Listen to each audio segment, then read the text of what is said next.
Assalamualaikum warahmatullahi wabarakatuh.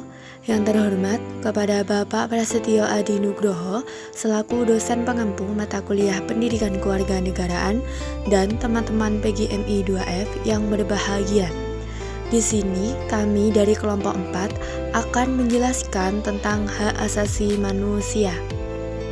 Sebelum kita ke materi, saya akan memperkenalkan anggota dari kelompok 4. Yang pertama, Arni Rizky Lailatus Saadah, yang kedua Hana Istifadah, yang ketiga Dini Fitriani Mahbubah, yang keempat Anissa Lailatul Hidayah, yang kelima Oktavita Arbaatun, dan yang keenam Meda Ayu Cahyawati. Selanjutnya adalah penyampaian materi.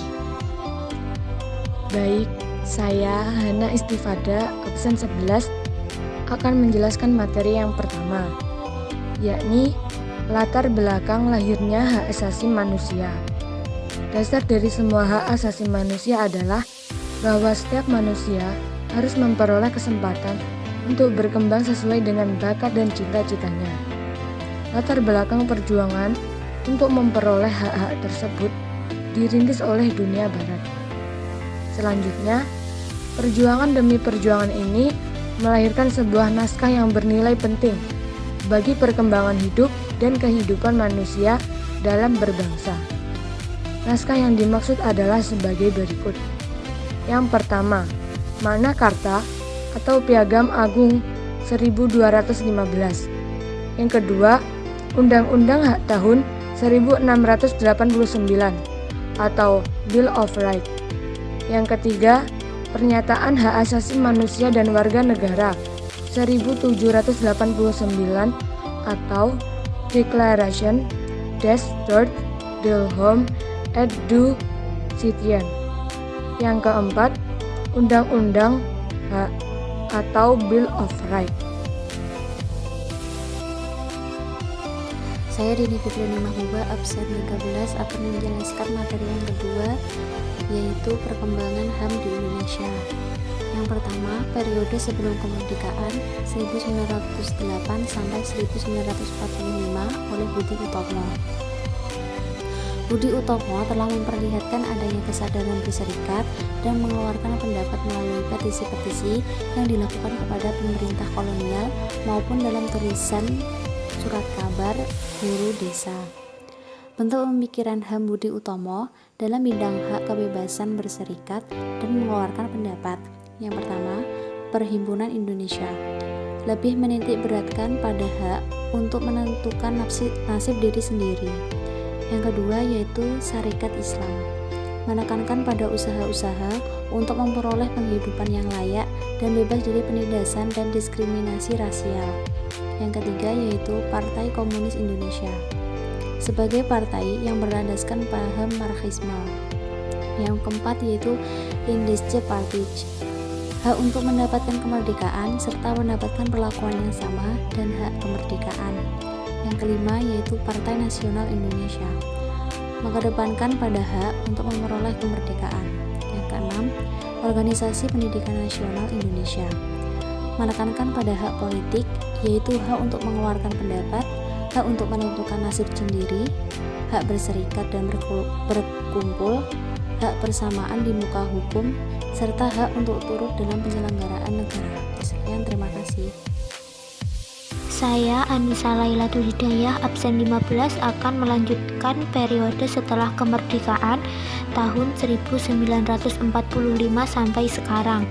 Yang pertama, periode 1945 sampai 1950. Pemikiran HAM pada periode awal kemerdekaan masih pada hak untuk merdeka, hak kebebasan untuk berserikat melalui organisasi politik yang didirikan, serta hak kebebasan untuk menyampaikan pendapat terutama di parlemen.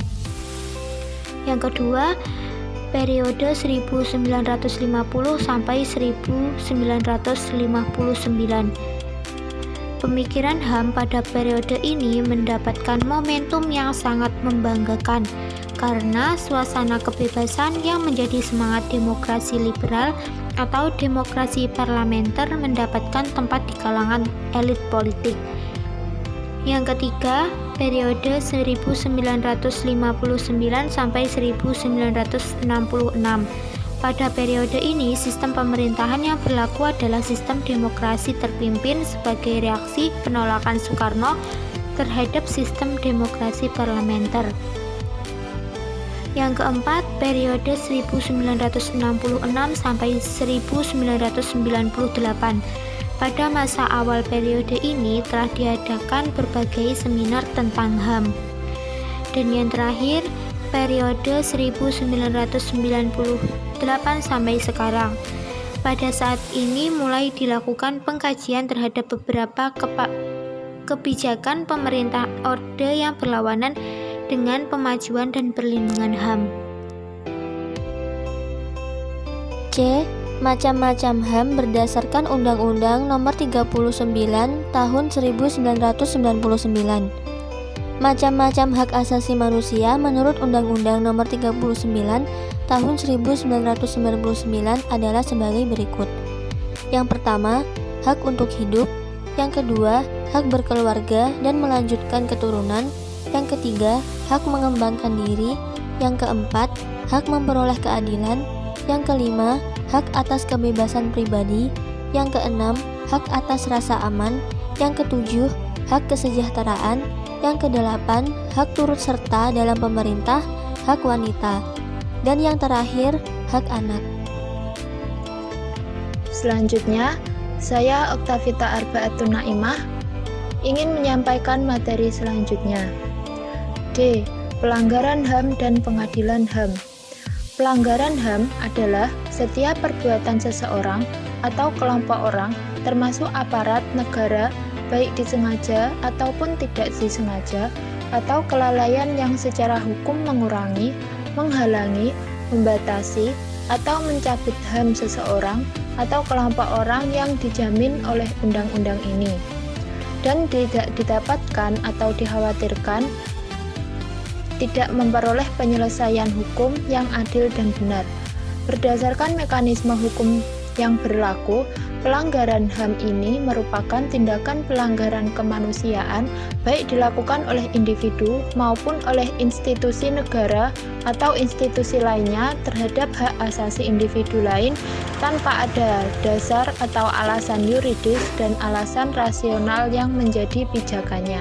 Terima kasih. Baik, mungkin itu saja yang dapat kami sampaikan. Apabila ada kesalahan yang disengaja maupun tidak, kami selaku kelompok 4 memohon maaf yang sebesar-besarnya. Sekian, terima kasih. Wallahul muwafiq ila aqwamit thoriq. Wassalamualaikum warahmatullahi wabarakatuh.